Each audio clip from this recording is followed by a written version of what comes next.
பேசுகிறேன். Hello friends, எல்லோரும் எப்படி இருக்கீங்க? நல்லா இருக்கீங்களா? இன்றைக்கி நம்ம எங்கே போகிறோன்னா, பாடியூரில் ஏதோ பட்டாணி கோயில் இருக்குன்னு சொன்னாங்க. அது வந்து வரலாற்று சம்மந்தப்பட்ட கோயிலாமா. ஆப்கானிஸ்தர் காலத்தில் வந்துட்டு அந்த கோயிலை கட்டியிருக்காங்களாமா. ஸோ அதனால் அந்த கோயிலுக்கு நாங்கள் ஃபீல்டு விசிட் வந்துருந்தோம். இப்போது அந்த கோயிலில் ஒரு 700 ஆண்டுகளுக்கு முன்னாடி ஒரு கல்வெட்டு இருந்துச்சாமா இந்த பகுதியில். ஸோ அதை யார் முதல்ல கண்டுபிடிக்கிறாங்களோ அவங்களுக்கு ப்ரைஸ் தரதா எங்கள் டிபார்ட்மெண்ட் வந்து சொல்லியிருக்காங்க. ஸோ அதை தீவிரமாக தேடி தான் போய்கிட்டு இருக்கோம். எங்கே நம்ம போகிறோம்? கல்வெட்டை தேடி போகிறோம். எங்கே நம்ம போகிறோம்? கல்வெட்டை தேடி போகிறோம். பாருங்க ஃப்ரெண்ட்ஸ், இதான் புல்.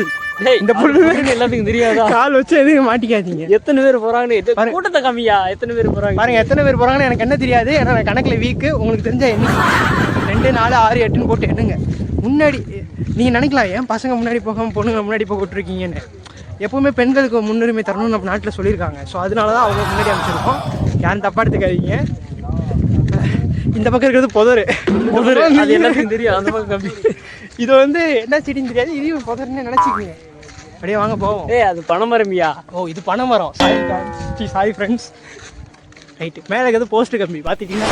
அது தெரியாது அவங்களுக்கு. இந்த பகுதியில் வந்துட்டீங்க தான் போஸ்ட் கம்பி பார்த்தாலே நீங்கள் அணைச்சிடணும். நம்ம கரெக்டான இடத்துக்கு தான் போய்கிட்டு இருக்கோன்னு. Right, okay friends. அப்புறம் உங்களுக்கு ஏதாவது சூச்சு ஈச்சு வந்துச்சுன்னா இந்த பக்கமாக போய்க்கிங்க. யாரும் கேட்காங்க.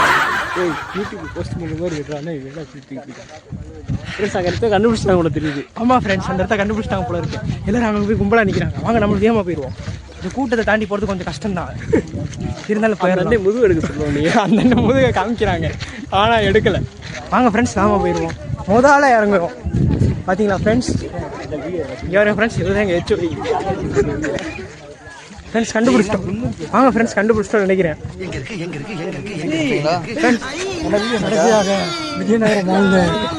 இந்த இடத்த கண்டுபிடிச்சிட்டோம் ஃப்ரெண்ட்ஸ். என்னது ஃப்ரெண்ட்ஸ்? ஃப்ரெண்ட்ஸ், நம்ம டெஃபினேஷன் தப்பான இடத்துக்கு வந்துட்டோம் நினைக்கிறேன். அதான்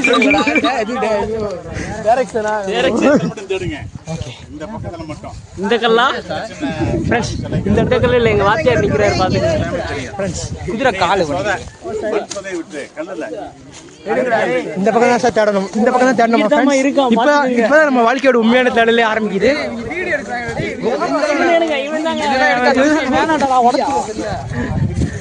இப்பதான் நம்ம வாழ்க்கையோட உண்மையான தேடலே ஆரம்பிக்குது. வாழ்க்கைன்றது ஒரு தேடலை மையமா கொண்டது தான். அதான் தேடி போய்கிட்டு இருக்கோம். இன்னொரு டீம் அந்த பக்கம் போய் ஏதோ தேட போகுது இல்லை கழிக்க போதான்னு தெரியல. அது விஷயம் விட்டுருங்க. பாருங்க ஃப்ரெண்ட்ஸ், அந்த சிலையை பார்த்தீங்கன்னா ரொம்ப அழகாக இருக்குது. இருங்க, உங்களுக்காக ஜூம் பண்ணி காமிக்கிறேன். பார்த்தீங்களா ஃப்ரெண்ட்ஸ்? இதெல்லாம் ஒரு காலகட்டத்தில் முக்கியமான இடமா இருந்தது. இப்போது அப்படி இருக்குது ஃப்ரெண்ட்ஸ். It's okay friends. இதான் சாதாரண செங்கக்கல்னு நினைக்கிறேன். என்னென்ன கிட்ட போய் பார்ப்போம். இருக்கலாம்டா, வாங்க போய் இப்போ பார்க்கலாம். அன்னைக்கு கல்வெட்டு திருப்புறாப்புல நல்லாவே இருக்கா? இதில் இல்லைங்க கல்வெட்டு. இது எதுவும் கிடைக்கல. வாங்க ஃப்ரெண்ட்ஸ், இந்த வாழ்க்கையின் தேடலில் வந்து பார்த்தீங்கன்னா ஃப்ரெண்ட்ஸ், சில சமயம் நமக்கு ஏமாற்றமும் கொடுக்கும். அதுக்குன்னு சோர்ந்து போயிடக்கூடாது ஃப்ரெண்ட்ஸ். ஏன்னா வாழ்க்கைன்றது இன்பம் துன்பம் எல்லாத்தையும் வச்சது தான். இன்பமும் துன்பமும் கலந்தது தான் ஃப்ரெண்ட்ஸ். இவங்க தான் ஃப்ரெண்ட்ஸ் எங்கள் காலேஜ் சீனியர்ஸ். பார்த்துக்குங்க, ரொம்ப அழகாக இருக்காங்களா? ஆனால் உங்கள் பேர் என்னன்னு உங்களை? என் பேர் மனோஜ்குமார். நாங்கள் பாடியூர்லேருந்து வந்திருக்கோம். பாடியூர் ஏன்டா இவ்வளோ பக்கத்தில் இருந்துச்சு எடுக்கிற? கொஞ்சம் தூரத்தில் வச்சிடறாங்க. ஓகே ஃப்ரெண்ட்ஸ், கேளுங்க ஃப்ரெண்ட்ஸ். இவர் தான் எங்கள் லூசு பையன். இவர் நம்ம கேங்கு. பார்த்துங்க, எல்லாத்தையும் ஒரு பார்வை பார்த்துக்குங்க. வாங்க நம்ம போய் கல்வெட்டை தேடுவோம். முதல்ல தேவையில்லாத இடத்த கட் பண்ணிக்கலாம்டா ஃப்ரெண்ட்ஸ். இது கல்வெட்டான்னு பாருங்க. இது கல்வெட்டே இல்லைங்க. ஓகே ஓகே வாங்க இங்கிட்டு வாடா ஃப்ரெண்ட்ஸ். இவ்வளோ தான் எங்கள் HOD. சவுண்ட்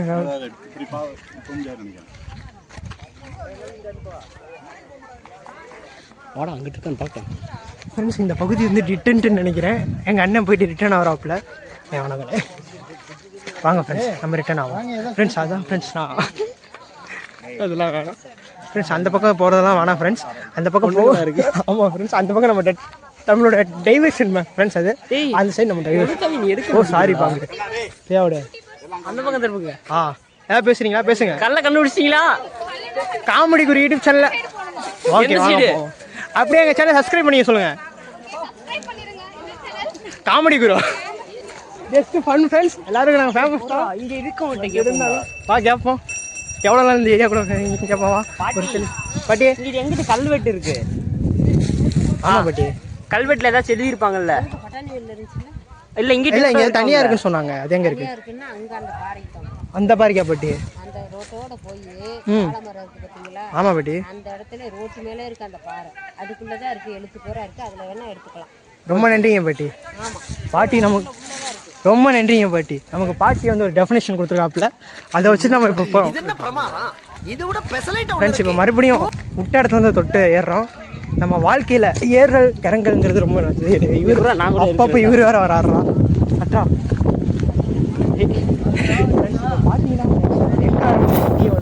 ஃப்ரெண்ட்ஸ் மொதல் வீடியோவில் பார்த்தீங்கன்னா நாங்கள் இதே வழியில் வந்துட்டு இருந்தோம். நாங்கள் தப்பான டைவர்ஷனில் சரி ஏதோ ஒரு இடத்துல வந்துட்டோம், தப்பான வழியில் வந்துட்டோம். இப்போ சரியான வழியை நோக்கி போக்கிட்டு இருக்கோம். கல்லை காணாமா கல்வெட்டுகளை தேடுறோம், அதை பார்க்கணும். இதெல்லாம் நீங்கள் முக்கியமாக பார்க்கணும் ஃப்ரெண்ட்ஸ். ஏன்னா நம்ம எப்படி இருந்தோம், எப்படி இருக்கோம் அப்படின்றத நம்ம தெரிஞ்சுக்கணும் ஃப்ரெண்ட்ஸ். அப்போ தான் வந்து நம்ம வாழ்க்கையை ஃபுல்ஃபில் பண்ண முடியும். நம்ம யார், எப்படிப்பட்டவங்க, நம்ம மண்ணை எத்தனை பேர் ஆட்சி பண்ணியிருக்காங்க, அவங்களாம் என்னென்ன பண்ணியிருக்காங்க, இதெல்லாம் தெரிஞ்சுக்கிறது தான் ஃப்ரெண்ட்ஸ் நீங்கள் ஒரு இந்தியன்னே சொல்ல முடியும். இப்போ கல்வெட்டு தேடி கிளம்பி போய்கிட்டு இருக்கோம். இப்போ இதை பார்க்கும்போது உங்களுக்கு என்ன தோணுன்னா, டோரா பூஜியில் அவங்க மேப் எடுத்துகிட்டு போகிற மாதிரி தோணும். இப்போ நம்ம கேட்குறோம், நீங்கள் தான் கோரஸாக சொல்லுங்கள். எங்கே நம்ம போகிறோம்? கல்வெட்டை தேடி. எங்கே நம்ம போகிறோம்? கல்வெட்டை தேடி. இதுதான் பார்த்தீங்கன்னா பட்டாணி கோவில். இங்கே ஒரு கல்வெட்டு இருக்கிறத நம்ம பார்க்குறோம். இப்போ நம்ம கல்வெட்டை தேடி போய்கிட்டு இருக்கோம். கல்வெட்டு உங்கள் கண்ணுக்கு போட்டுச்சுன்னா ஹலோன்னு சொல்லுங்கள், நான் பிடிச்சிக்கிறேன். Okay friends. சார் முன்னாடி போகிறவங்க கல்வெட்டு போட தெரியும். அதை முன்னாடி போடுறது கல்வெட்டு கிடையாது. நீங்கள் அதெல்லாம் தப்பாக எடுத்துக்காதீங்க. அது குப்புறப்பட்ட கல்வெட்டுன்னு நினைப்பீங்க. அது குப்புறப்பட்ட கல்வெட்டுலாம் கிடையாது, வெறும் கல் மட்டும்தான். என்ன இருக்கலாம், அது சிமெண்ட் கல் தான். ஆமாம், சிமெண்ட் கல். ஆமாம் ஃப்ரெண்ட்ஸ், 100 ரூபா வாங்கி நடக்க விட்றாங்க. நீ இதெல்லாம் தட்டி கேட்கணும். நம்மலாம் கேட்டால் சிரிச்சிருவாங்கப்பா. ஆமாப்பா, நான் சூப்பர் பூமாப்பட்டி வெயில் இல்லை ப்ரோ, கோடை வெயில். ஆஹா, பாடியூர் வெயில் சூப்பருங்க. கல்வெட்டை கண்டுபிடிக்க போகிறோம். ஆமாம், ஆள் இல்லாத ரோடு, அடர்ந்த காடு, வாயை கொஞ்சம் மூடு. நம்ம கல்வெட்டு ஒரு வழியை கண்டுபிடிச்சிட்டு வாங்க போவோம். கிட்ட போவோம், கிட்ட போ கிட்ட போ கிட்ட போ. டோரா பூஜி பார்ட் 2 இது பார்த்தீங்களா? இது ஒரு காலத்தில் 6ஆவது நினைக்கிறேன். கல் பொறுப்பு எங்கேயா இருந்தா சொல்லுங்க. தெரியுது பேசுகிறோம். நண்பர்களே பார்த்துக்குங்க, கொஞ்சம் பாறைகள் அடுக்கு முடுக்கா இருக்குது. இவன் வேறு சில்க்கு சிமிதா மாதிரி அப்பப்போ இடுப்பை வளைக்கிறாப்புல. இங்கே பாரா, என்ன அது பங்குது, என்ன பங்கு வந்து நொண்டி விளாண்டுருக்காங்க. கீரலுங்க சார், இங்கே ஒரு கிறுக்கல் தான் இருக்குங்க. தாய விளாடுறது. அந்த காலத்தில் தாய விளாண்டுருக்காங்கப்பா மன்னர்கள். யாராவது பயப்படுற மாதிரி பயப்படுற மாதிரி.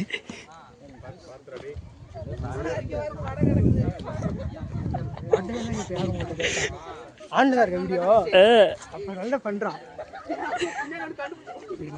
அவங்க மட்டும் க்ளோஸ்அப்ல ஒரு வீடியோ எடுத்து பர்சனல் அனுப்புறாடி. எனக்கு அவங்கள மட்டும் ஒரு வீடியோ. அண்ணே கண்டுபிடிச்சிட்டீங்களா?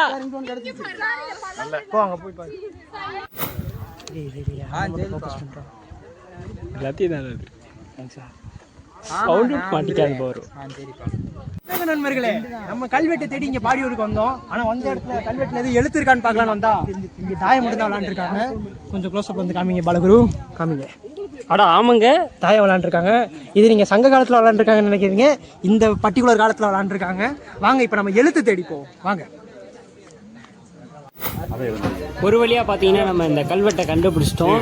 இதில் பார்த்தீங்கன்னா இந்த மைதா மாவு போட்டு பார்க்கும்போது பார்த்தீங்கன்னா அந்த கல்வெட்டில் பொறிக்கப்பட்டிருக்க அந்த எழுத்துக்கள்லாம் தெரியுது. அது என்ன எழுத்துன்னு எனக்கு புரியல, உங்களுக்கு புரிஞ்சா கமெண்ட்ல சொல்லுங்க.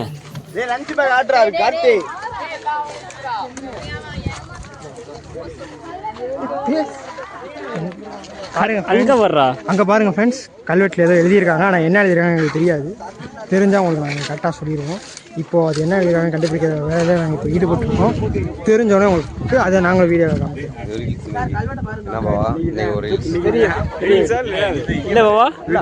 கிளாஸ் ரூம்ல ஒரு பக்கம் சோறு இருக்கு இல்லையா, அந்த அளவுக்கு பிரம்மாண்டமான சும்மா என்ற நமக்கு இந்த பூரா இது கல்வெட்டு தான்.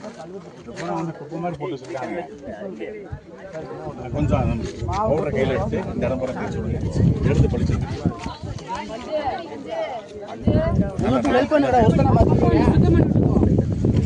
நல்லா ஃபுல்லா தேய்ச்சி விடுங்க எல்லா இடத்துலையும். டேய் யாரா வந்து ஹெல்ப் பண்ணுங்கடா அவனுக்கு.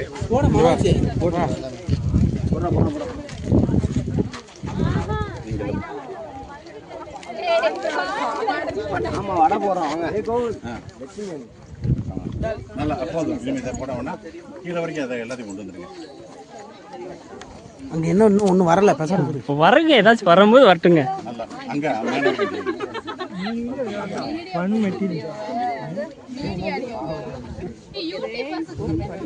யூடியூபர்ஸ் யாருப்பா?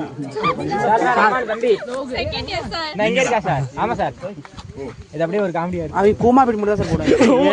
அதெல்லாம் நாங்கள் போல குருமாப்பட்டி போகிறவனு எல்லாம் அவனே இல்ல சார் கொஞ்சம் போறாடி அந்த சைடு ஊர்லயே உலகம் சுத்தினாங்க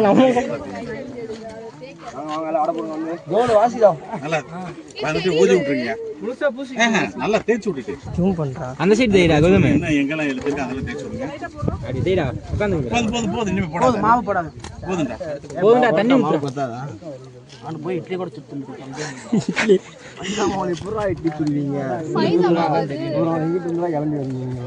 உள்ள பையில வச்சுக்க. அதை லேசா அப்படி ஏதாவது தட்டி விடுறா. அதை நோட்டு இருக்கா? வீசுங்களா? அதான் கிடைச்சா உனக்கு ஊதி விடுங்கடா. ஊதுடா டேய் உட்கார்டா டேய் ஊதுங்க கீழே. ஏன்டா நம்ம ஊதில போகாதடா இது. அதாவது இலைகளை ஏதாவது இருந்த இடத்துல வந்து அடிச்சு விடுங்கடா. சட்டை கட்டுறாரு. ஆமா நான் வந்து அனகோண்டா விஷாலு நோட்டு வேணா வச்சிருக்கீங்களாடா? ஒரு கூட நோட்டு கொண்டு வரேன். அதில் பண்ணீங்கன்னா கிழிச்சு போயிடும். ரேமன் சட்டை கட்டுற வச்சிருவோம். என்ன நீ இன்னும் காமெடியாவே நினைச்சுன்னு இருக்கல.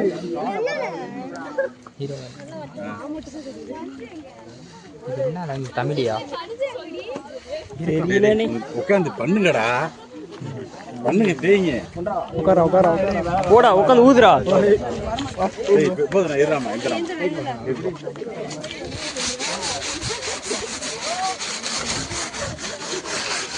டேய் மாமியார் வீட்டுக்கு வந்திருக்கீங்க விருந்துக்கு. ஆராய்ச்சி பண்றாங்க. வாடா அங்கதான் கல் எடுத்து தெரியுது.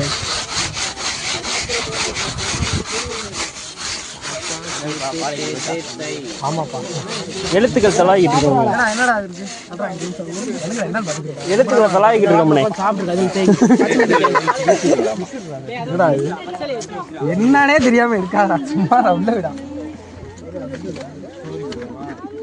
ஏய் கால்ல தான் அடிக்குது. தண்ணி ஊத்தாம பரவாயில்லடா. ஏய் ரொம்ப போகுதுடா. என்ன சார் தம்பி கொஞ்சம் போட்டோ. இதுல பாத்தீங்கன்னா அந்த கல்வெட்டுல இருக்க எழுத்து பாத்தீங்கன்னா தெளிவா தெரியுது பாருங்க. இந்த எழுத்துக்கள் ஏதாச்சும் உங்களுக்கு புரிஞ்சிச்சுன்னா கமெண்ட்ல சொல்லுங்க. இந்த எழுத்து ஏதாச்சும் புரிஞ்சிச்சுன்னா அந்த எழுத்து என்ன வார்த்தை வருது அப்படிங்கிறத கமெண்ட்ல சொல்லுங்க.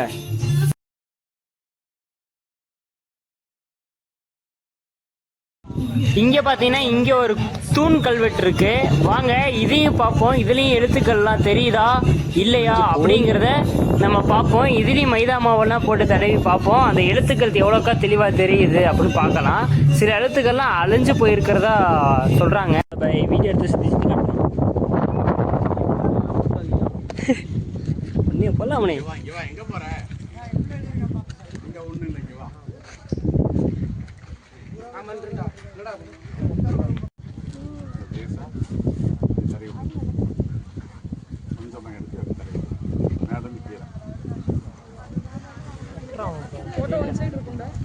அதை ஃபுல்லாக அப்படியே எனக்கு அனுப்பிச்சிருங்க. கீழே கொட்டுதுடா.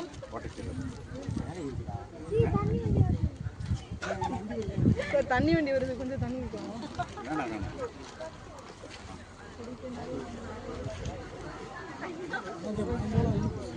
ஆடுறது என் மூஞ்சில போட்டு அடிக்குது. பறக்குது தூசி மைதா. காத்து எனக்கு முத்தம் கொடுக்குது. இங்க பாத்தீங்கன்னா அவங்க மைதா மாவை தேய்க்க ஏதோ கொஞ்சம் அங்கங்க ஏதோ வரி வரியா தெரியுற மாதிரி இருக்குது. அது பாத்தீங்கன்னா எழுத்து மாதிரி இருக்கலாம். அந்த காலத்து எழுத்துனால அதெல்லாம் நம்மளுக்கு புரியாம இருக்கலாம்.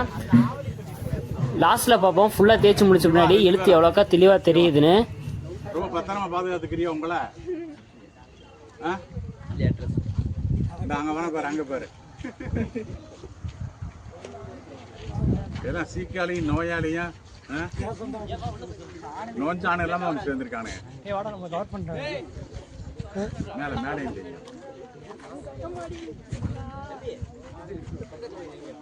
கீழே வரைக்கும் தெரியும். கீழே வரைக்கும் போதும் அதையே சொல்லி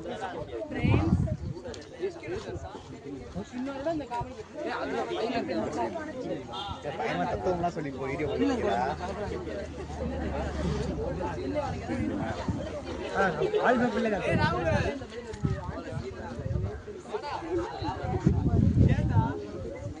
துணியை வச்சு அப்படி தட்டி விட்டுருங்க எல்லாத்தையும். அந்த வாரம் கேப்பிருக்காங்கடா தட்டி விடுங்க. துணி வச்சு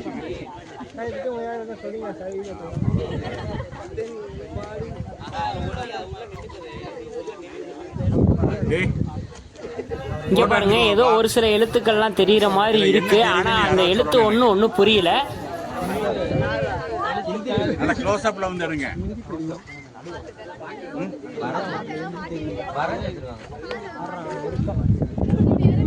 இந்த கல்ல பாத்தீங்கன்னா தெளிவாவே எழுத்துக்களை நம்ம பார்க்கலாம்.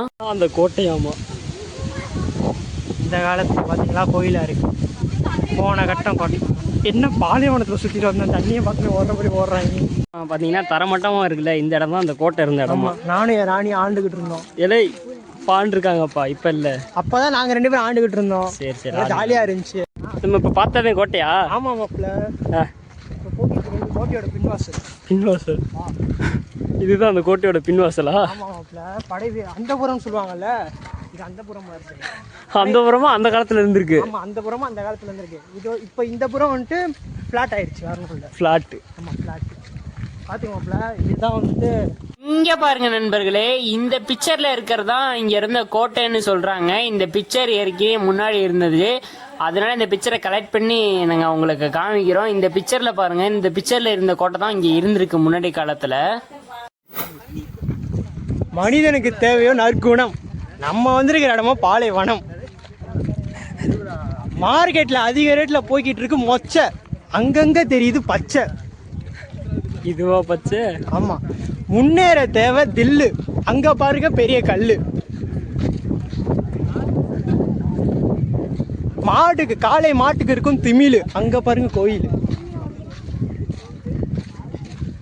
தலை நடிச்ச படம் வீரம். அங்க பாருங்க ஆலமரம். முயற்சினா ஏற்றம், முயற்சி பண்ணனா இறக்கம். அதுக்கு இதான் துவக்கம். எப்படி ஏத்தத்துலயும் இறத்தத்துலயும் கூட்டு வராங்க. இன்னும் எத்தனை கிலோமீட்டர் தெரியல. சின்ன சிலையாக தான் வச்சுருந்தாங்க கீழே. இப்போ பார்த்தீங்கன்னா இங்கே பெரிய ஒரு கோவிலாகவே கட்டி வச்சுட்டு வராங்க. இதே மாதிரி இந்த பக்கம் நிறையா கல்வெட்டுகளும் சிற்பங்களும் இருக்குது. வாங்க அதையும் நம்ம போய் பார்ப்போம். நாங்களும் அங்கிட்டும் இங்கிட்டும் கொஞ்சம் நேரமாக தொலாவிட்டு தான் தெரிஞ்சோம், ஒன்றுமே கிடைக்கல. லாஸ்ட்டில் ஆனால் ஒரு சிலை கிடச்சிச்சு. வாங்க அதையும் காட்டுறேன். அந்த கல்லெல்லாம் பார்க்குறீங்களான்னு கேட்குறேன். போதும். எமக்கு ஏதேனும் கல்வெட்டுகள் தெரிகிறதா? தெரிந்தால் சொல்லும். பண்ணிக்கிட்டு இருக்க கல்வெட்டு போட்டு வச்சிருக்கேன்னு சொன்னாதான் வந்து பார்த்து. கல்வெட்டை தொலாவிட்டு இருக்கேன். என்னத்தரா கர்மாந்திரத்தை தொலாவிட்டு இருக்க? வாடா. ஒரு வழியா பார்த்தீங்கன்னா ரொம்ப நேரம் தேடினதுக்கப்புறம் ஒரு சிலையை கண்டுபிடிச்சிருக்கோம். இந்த சிலை பார்த்தீங்கன்னா ரொம்ப செடி மரம் அதிகமாக இருந்ததுனால மறைஞ்சிருந்துச்சு. இப்போ தான் அந்த சிலையை கண்டுபிடிச்சிட்டு வந்து உங்களால் நேருக்கு நேராக எடுக்க முடியல, ஏன்னா நிறைய செடி முள்ளுகளாக இருந்துச்சு. அதனால் நேருக்கு நேரம் எடுக்க முடியல. சைடாக எடுத்திருக்கேன் பாருங்க.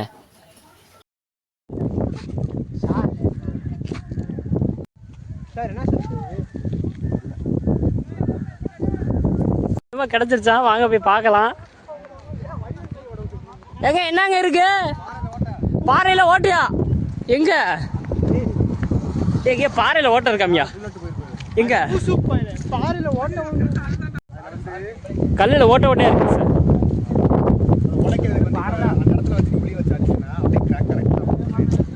அதுக்காக ஓட்ட போறதாங்க சார்?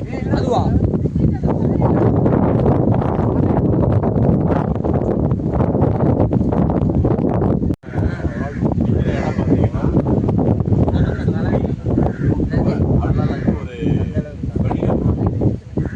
வணிகத்துறை சார்ந்தவர்கள் இந்த ஏரியை வெட்டி அதற்கான தேவையான உதவி செஞ்சிருக்காங்க. 500 என்ற வணிக குழுவினர் இந்த ஏரியை வெட்டியிருக்காங்க. இந்த பிரம்மாண்டமாக இருக்கக்கூடிய ஏரி அவருடைய காலத்தில் உருவாக்கப்பட்டது. வணிக குழு ஏன் சார் வந்து ஏரி வெட்டணும்? நமக்கு 500 அப்படின்னு சொல்லி நீங்கள் படிக்கலாம். திசையாயிரத்து 500 அப்படிங்கிற ஒரு நீங்கள் இதில் கூகுளில் போட்டாலே நிறைய செய்தி வரும். தென்னிந்தியா முழுவதும் பரவி ஒரு மிகப்பெரிய அப்படிங்கிற அமைப்பு. அவங்க வந்து பார்த்தீங்கன்னா ஒரு அரசனுக்கு நிகரான படைபலம் உடையவர்கள், அரசனுக்கு நிறைய நிகரான படைபலம் உடையவர்கள் மிகப்பெரிய அமைப்போட தான் இயங்குவாங்க. நான் வெளுத்து விட மூட்டை வர்றான். பார்த்தீங்கன்னா நத்தமான எரிபடை வீரத்தாவளம்னா வரி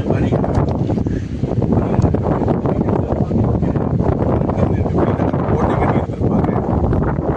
ஸோ இது முழுக்க முழுக்க பார்த்தீங்க அப்படின்னா இந்த வணிகர்கள் இங்கே ஒரு கோட்டை ஒரு ஏரியை வெட்டி கொடுத்துருக்குறாங்க. அவனுக்கு பயன்படவும் இந்த ஊர் மக்களுக்கு பயன்பட கொடுத்துருக்காங்க. இப்போ நம்ம பார்க்கக்கூடிய செய்தி பார்த்தீங்கன்னா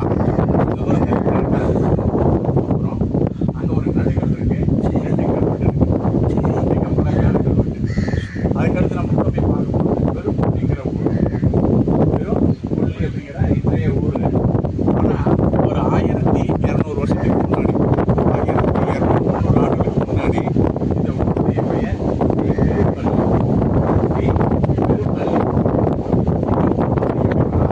மதுரை ஆண்ட பாண்டிய மன்னர்கள் திண்டுக்கல் பகுதிக்குள்ள இல்லையா அந்த ஊருக்குள்ள 10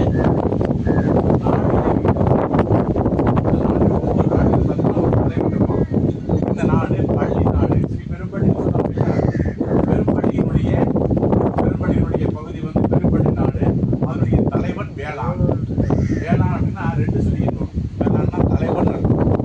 ஸோ பெரும்பள்ளி நாட்டு தலைவன், பள்ளி வேளாண் பேர். அவனுடைய நாடு இங்கேருந்து நம்ம பார்த்தோம் இல்லையா, அது கரைக்கோட்டு நாடு. நம்ம திண்டுக்கல் இருக்கு இல்லையா, திண்டுக்கல் மலைக்கோட்டை மேலே இருந்து அந்த திண்டுக்கல் இன்றைய நகரம் முழுவதும் அந்த பகுதியெல்லாம் சேர்ந்து இன்னைக்கு அந்த பாடியூர் வரைக்கும் இருக்கக்கூடிய இடம் பார்த்தீங்கன்னா கரைக்கோட்டு நாடு. இப்போ நம்ம காலேஜ் இருக்கிற ஏரியா கரைக்கோட்டு நாடு. கரைக்கோட்டு நாட்டு வேளாங்கிறவன் அதை ஆட்சி பண்ணிக்கிட்டு இருக்கான். இது பள்ளி நாடு. இந்த பள்ளி நாட்டுடைய தலைநகரம் தான் ஸ்ரீ பெரும்பள்ளிங்கிற நாடு. அந்த ஊர் இன்னைக்கு பார்த்தீங்கன்னா ஒன்றும் இல்லாமல் அழிஞ்சு போய் மக்கள் நடமாட்டமே பெருசாக இல்லாத ஒரு ஊராக தான் இன்னைக்கு இருக்கு. இப்போ இந்த ஊருடைய சிறப்பு என்னன்னு பார்த்தீங்கன்னா கிபி 7ஆம் நூற்றாண்டு இந்த நக்கன் புள்ள நக்கன் என்பவர் எப்படி இருக்கார், அவரு பல்லவ பஞ்சனன் அப்படின்னு சொல்லி அவனுக்கு சிறப்பு பெயர். பாண்டியர்கள் என்ன பண்ணுறான், படையெடுத்து போகிறான். இவன் பல்லவர்களை விரட்டி அடிச்சனால பல்லவர்களுக்கு யமனை போன்றவன் என்ற சிறப்பு பெயர் அவனுக்கு தரப்பட்டது. புள்ளநக்கன் நக்கன் புள்ளன், புள்ளநக்கன் நக்கன் புள்ளன், இப்படிதான் பேர் வரும். சிவனை வழிபடக்கூடியவர்கள் அவர்கள், சிவனை வழிபடக்கூடியவர்கள். இங்கே நமக்கு அந்த எவிடன்ஸ் கல்வெட்டு இருக்கு. இங்கிருந்து அவன் எங்கெங்கெல்லாம் படையெடுத்து போனான். அடுத்தபடியாக பார்த்தீங்கன்னா இலங்கையிலேருந்து யார் யாரெல்லாம் படையெடுத்து வந்தாங்க, இது வந்து அந்த கல்வெட்டுகள் நமக்கு தெரிவிக்கிறது. இந்த பள்ளி நாடு மிக மிக மிக முக்கியமான ஒரு வாய்ப்பை உருவாக்கிய நாடு. கிபி 7ஆம் நூற்றாண்டு முதல் கிபி 13ஆம் நூற்றாண்டு வரை மிகவும் செல்வாக்கோடு விளங்கிய ஒரு நகரம். முதல் பாண்டிய பேரரசு காலத்திலும் சரி, 2ஆம் பாண்டிய பேரரசு காலத்திலும் சரி, மிக மிக முக்கியமான செல்வாக்கை பெற்று விளங்கிய ஒரு நாடாக இதை நம்ம பார்க்குறோம். இது மாதிரி 10க்கும் மேற்பட்ட நாடுகள் இருக்கின்றன. இப்போ நம்ம இங்கேருந்து பார்த்து கரைக்கோட்டு நாடு பார்த்தோம். தாடிக்கொம்பு அந்த ஏரியா சுற்றி இருக்கிறது பார்த்தீங்கன்னா அதம்ப நாடு. இன்றைய ஒட்டச்சத்திரம் இந்த பகுதியை பூரா பார்த்தீங்கன்னா அண்ட நாடு. இப்படியே வரிசை பழனி வரைக்கும் பார்த்தீங்கன்னா பல நாடுகள் இருக்குது. இப்போ நமக்கு செய்தி சொல்கிறக்காக மட்டும் இங்கே சொல்கிறேன். இப்போ நம்ம பள்ளி நாடுடைய எல்லை எங்கே இருக்குன்னு பார்த்தீங்கன்னா நத்த ரோடு வரைக்கும் இருக்கும். நத்தத்தில் உடுப்பகுடின்னு ஒரு ஊர் பார்த்துருப்பீங்க. அந்த உடுப்பகுடியுடைய பழைய பெயர் உடுப்பகுடி. அங்கே நம்ம அந்த நாடுகள் என்ன சொல்கிறது பார்த்தீங்கன்னா அந்த உடுப்பகுடி பக்கத்துலேயே துவராபதினு சொல்லி ஒரு இங்கே இருக்குது. வரலாற்று காலத்தில் துவராபதிங்கிற ஒரு நாடு, அந்த துவராபதி நாட்டினுடைய நத்தம் பகுதியை தான் இன்றைய நத்தம். நத்தம் தான் நத்தம். அந்த துவராபதி இருக்கிற ஒரு பகுதி பெரியவராகி அந்த துவராபதியினுடைய படைத்தலைவன் காரின் சாத்தன் என்ன பண்ணுறான், இந்த பள்ளிநாட்டுக்குள்ள கொடுத்து ஆணிரைகளை கவர்ந்து கொண்டு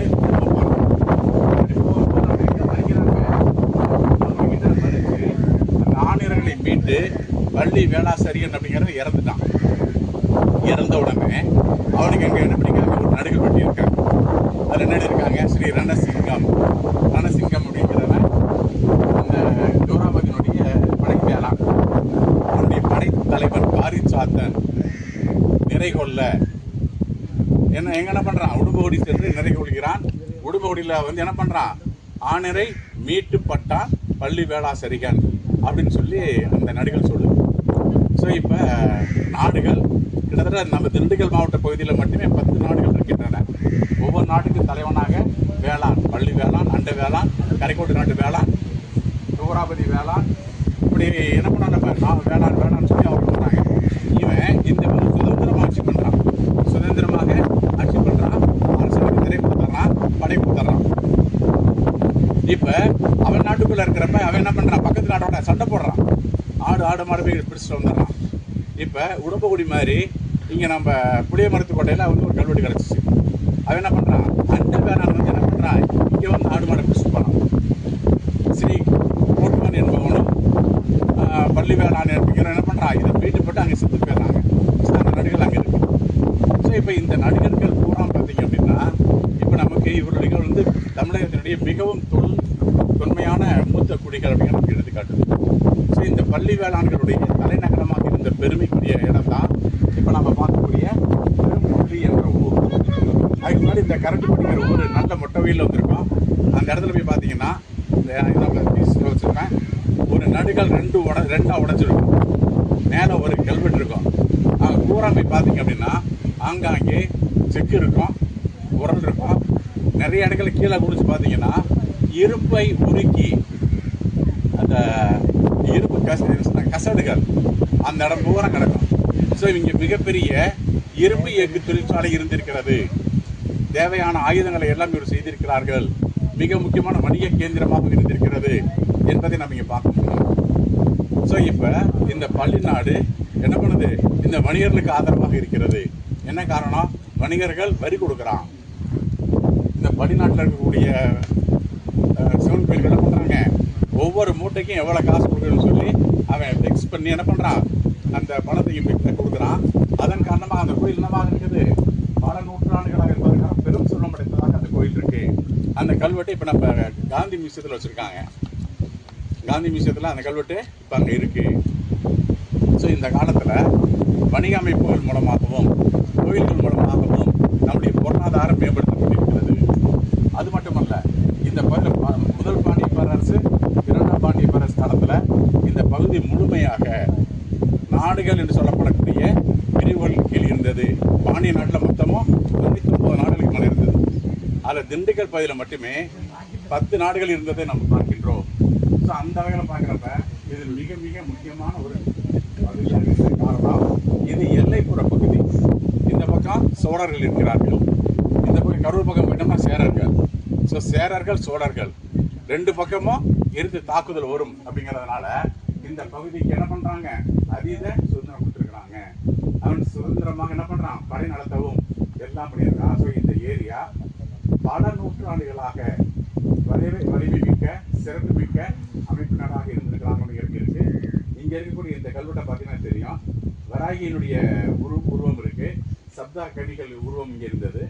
அதே போல் அந்த கோயில் பார்த்தீங்கன்னா நம்ம ஏரியாவில் இப்போ இருக்காத அந்த பழமையான முறையிலான அந்த மேற்கூரை அமைப்பு இருக்கிறத பார்க்கலாம். இன்னும் 2 கோயில் இருந்தது, என்னாச்சுன்னு தெரியல. இப்போ அந்த தீசிஸில் பார்த்தீங்கன்னா இந்த ஏரியாவுடைய எல்லாமே இருக்குது. நம்ம ஒரு நாள் உங்களுக்கு என்ன பண்ணுறோம், அதை ஃபுல்லாக உங்களுக்கு வந்து நான் ஸ்லைட் ஷோ மாதிரி உங்களுக்கு காட்டுறேன் இந்த ஏரியாவுடைய சிறப்பு ஏற்று அப்படிங்கிறத. ஸோ இப்போ இதை முழுக்க நீங்கள் தேடி பார்த்தீங்க அப்படின்னா இந்த இடத்துல வந்து மெகாலத்திக் சைட் இருந்தாலே அது சங்க காலத்தை ஒட்டிய காலப்பகுதி. அந்த இடத்து தொடர்ச்சியாக என்ன பண்ணுறான், இந்த இடத்துல வந்து நாட்டை தெரிஞ்சதுன்னா நாட்டை எழுத்து நாட்டை உருவாக்கி இருக்கிறான், கைப்பிடியை உருவாக்கி இருக்கிறான். அதுக்கு தேவையான குளம் குட்டை ஏரி இதுகளை உருவாக்கி இருக்கிறான். அடுத்து இவங்க என்ன பண்ணுறான், செய்முறை சந்தைப்படுத்தி இருக்கிறான். இங்கிருந்து வணிக அமைப்புகள் மூலமாக என்ன பண்ணியிருக்கிறான், மிகப்பெரிய அளவில் மாற்றங்களை கொண்டு போயிருக்கிறான். திண்டுக்கல் பகுதியினுடைய பழைய பெயர் தங்கால். அந்த பகுதியில் சங்க இலக்கியங்கள் என்ன சொல்லுன்னு பார்த்தீங்கன்னா, நூற்றுக்கணக்கான பொதிகள் சிறு பொதிகளை ஏற்றிக் கொண்ட வண்டிகள், நூற்றுக்கணக்கான வண்டிகள் இரவு கௌரவமாக சென்று கொண்டிருக்கின்றன. என்ன காரணம் கேரளாவோட இன்னைக்கு கொச்சின் பக்கத்தில் இருக்கக்கூடிய திருவஞ்சி திருவஞ்சி கிளம்பி சொல்லக்கூடிய வஞ்சி என்பது அன்றைக்கு மிக முக்கியமான துறைமுகம். அங்கே இறங்கி ஒரே திண்டுக்கல் வழியா எங்க வரைக்கும் போவாங்க, தாமிரபரணி. நம்ம திருச்செந்தூர் பக்கத்துல காயல்பட்டினம் இருக்கு இல்லையா, அங்க போய் இலங்கைக்கு போயிடுவாங்க. இலங்கை 2 மணிக்கு என்ன போயிடுவோம் அங்கிருந்து. அப்படியே இன்னைக்காக நம்ம மலேசியா அந்த கோயிலுக்கு போயிட்டு திரும்ப எல்லாத்தையும் முடிச்சுட்டு திரும்ப இலங்கை வழியாக காயல்பட்டினம் வந்து இறங்கி இங்கே ஃபுல்லாக வணிகத்தை முடிச்சுட்டு திரும்ப முசிறி வழியாக அரபிக்கடல் வழியாக என்ன பண்ணிடுவாங்க, தாங்கள் வந்த இடங்களுக்கு போயிடுவாங்க. ஸோ அராபியர்கள், ரோமானியர்கள், இப்படி பல தரப்பட்ட மக்கள் இந்த பகுதிக்கு வந்திருக்கிறாங்க. ஸோ இந்த மக்கள் என்ன பண்ணியிருக்கான், இந்த இடத்தையும் சிறப்படுத்தியிருக்கிறான், வணிகத்தின் மூலமும் சிறப்படுத்தியிருக்கிறான், வீரத்திலும் விளைந்து நின்றிருக்கிறார்கள். ஸோ அதே போல் தனி சுதந்திரத்திலும் இவர்கள் முன்னாடி நின்றிருக்கிறத நம்ம பார்க்க முடியும். ஸோ இப்போ இதற்கு எடுத்துக்காட்டாக நடிகர்கள் முதல் நடிகர்கள் அதுக்கடுத்தபடியாக பார்த்தீங்கன்னா இங்கே பல இரும்பு எஃகு கசடுகள் அதிகமாக இருப்பதை பார்க்கலாம். உங்களுக்கு வேறு ஏதாவது சந்தேகம் இருந்தால் என்கிட்ட கேட்கலாம்.